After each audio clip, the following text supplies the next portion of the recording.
In this clip, we're going to see how to use LegiTest to view test results. I already have a test suite that is set up to publish to my server. We can see that here.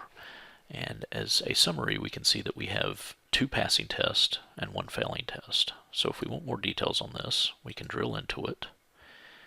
And by drilling in, I can see that it's my compare donations test specifically that's failing. So if I click on this, it's going to take me to the failure page. And up here I can see more technical representation of the message that I'm getting here.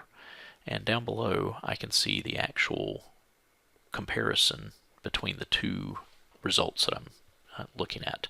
In this case, my donations comparison is looking at donations received for a specific day, the total amount, and comparing those 2 values to see if they match between my source system and my data warehouse.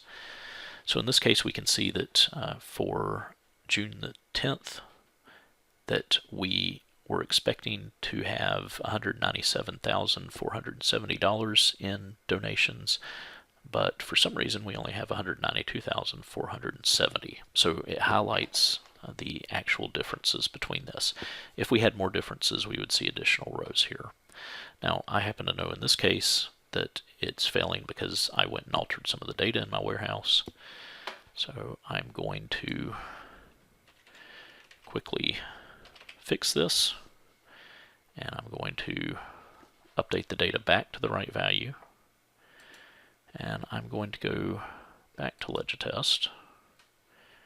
I'm going to re-execute my test, and we will give this just a second, but we should see that we go to 3 passing tests this time, so now that we've corrected it.